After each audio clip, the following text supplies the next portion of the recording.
নমস্কার বন্ধুরা, আমার এই ছোট্ট চ্যানেলে আপনাদের সবাইকে স্বাগতম। আমি আজকে আপনাদের চিকেন পকোড়া বানিয়ে দেখাবো। আশা করি এই চিকেন পকোড়া বানানো দেখার পর আপনাদের ভালো লাগবে। তো চিকেন পকোড়া বানাবার জন্য দেখতে পাচ্ছেন এখানে আমি কিছু চিকেনের যে নরম মাংসগুলো হয় সেই মাংস নিয়েছি। তো এখানে আমার একটু বড় বড় পিস করা আছে, তার জন্য আমি একটু ছোট ছোট করে কেটে তারপর আপনাদের দেখাচ্ছি। তো এই দেখুন মাংসগুলো কিন্তু আমি ছোট ছোট টুকরো করে কেটে নিয়েছি। এখন এর মধ্যে দিয়ে দিচ্ছি এক টুকরো লেবুর রস। আপনাদের ঘরে যদি লেবুর রস না থাকে, মানে লেবু না থাকে, সেক্ষেত্রে কিন্তু আপনারা ভিনিগারও দিতে পারেন।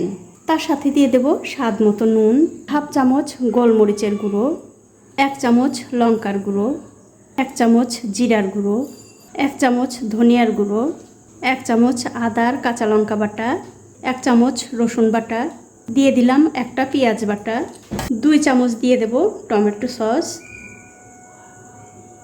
সবশেষে এর মধ্যে দিতে হবে একটা ডিম। তারপর সব মশলার সঙ্গে এই চিকেনটা খুব ভালো করে মাখিয়ে নিতে হবে। আর আমার এই ছোট্ট চ্যানেলটি যারা সাবস্ক্রাইব করেছেন তাদেরকে অনেক ধন্যবাদ, আর যারা সাবস্ক্রাইব করেননি তাদেরকে সাবস্ক্রাইব করে নেওয়ার অনুরোধ রইল। আপনারা একদিন হলেও বাড়িতে এইভাবে চিকেন পকোড়া বানিয়ে খেয়ে আমাকে কমেন্ট করে জানাতে ভুলবেন না আপনাদের কেমন লাগলো। আপনাদের একটা কমেন্ট, লাইক, শেয়ার আমাকে আরও অনেক বেশি উৎসাহিত করে আরও নতুন নতুন ভিডিও বানানোর জন্য। তো দেখুন বন্ধুরা, সব কিছু দিয়ে কিন্তু এই চিকেনটা আমি খুব ভালো করে মাখিয়ে নিলাম। এবারে একটা ঢাকা দিয়ে 10 থেকে 15 মিনিট রেখে দেব। তো 15 মিনিট পর আমি চিকেনের ওপর থেকে ঢাকাটা তুলে নিলাম। তুলে নিয়ে এর মধ্যে দিয়ে দিচ্ছি গরম মশলার গুঁড়ো, আর দিয়ে দেব চাট মশলা। অবশ্যই কিন্তু চাট মশলাটা দেওয়ার চেষ্টা করবেন, তাহলে কিন্তু এই চিকেন পকোড়াগুলো খেতে বেশি ভালো লাগবে। এখানে আমি 1 প্যাকেট চাট মশলা দিয়ে দিলাম। তার সাথে দিয়ে দিতে হবে ময়দা। এখানে আমি 4 চামচ ময়দা দিয়ে দিলাম, আর দিয়ে দিলাম 4 চামচ কর্নফ্লাওয়ার। অবশ্যই কিন্তু বন্ধুরা কর্নফ্লাওয়ারটা দেওয়ার চেষ্টা করবেন, তাহলে এই চিকেন পকোড়াগুলো খেতে মুচমুচে লাগবে। এবারে সব কিছু দিয়ে আবার ওই চিকেনগুলো খুব ভালো করে মাখিয়ে নিতে হবে। দেখুন সব কিছু দিয়ে কিন্তু এই চিকেন আমি আবারও খুব ভালো করে মাখিয়ে নিয়েছি। এটা কিন্তু পকোড়া ভাজার জন্য একদম রেডি হয়ে গেছে। এখন আমি পকোড়াগুলো ভেজে নেব। তার জন্য একটা কড়াইতে দিয়ে দিচ্ছি সাদা তেল। এবারে এই তেলটা খুব ভালো করে গরম করে নিতে হবে। কিছুক্ষণ পর যখন দেখবেন তেলটা ভালো করে গরম হয়ে গেছে, তখন গ্যাসের ফ্লেমটা লো টু মিডিয়ামে রেখে এই যে চিকেনটা মাখিয়ে রেখেছিলাম, এখান থেকে একটা একটা করে চিকেন নিয়ে ঠিক এরকম করে তেলের মধ্যে দিয়ে দিতে হবে। আর বন্ধুরা তেলটা কিন্তু খুব একটা বেশি গরম করেও দেওয়া যাবে না, মিডিয়াম গরম করে এই পকোড়াগুলো দিতে হবে। আর আমার এই ভিডিওটা যে যেখান থেকে দেখছেন অবশ্যই কমেন্ট করে জানাবেন যে আমার এই ভিডিও দেখতে আপনাদের কেমন লাগে।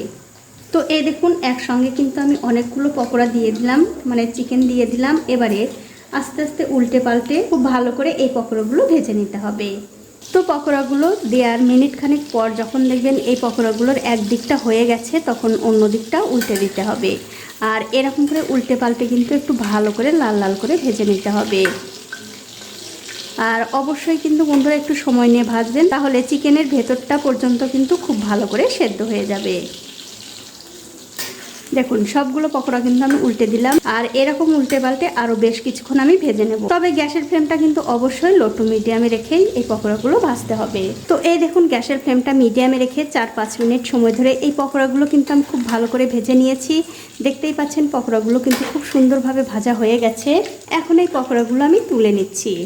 তুলে অন্য একটা প্লেটে রেখে দিলাম। আর এই একই রকম করে কিন্তু সবগুলো পকোড়াই ভেজে নিতে হবে।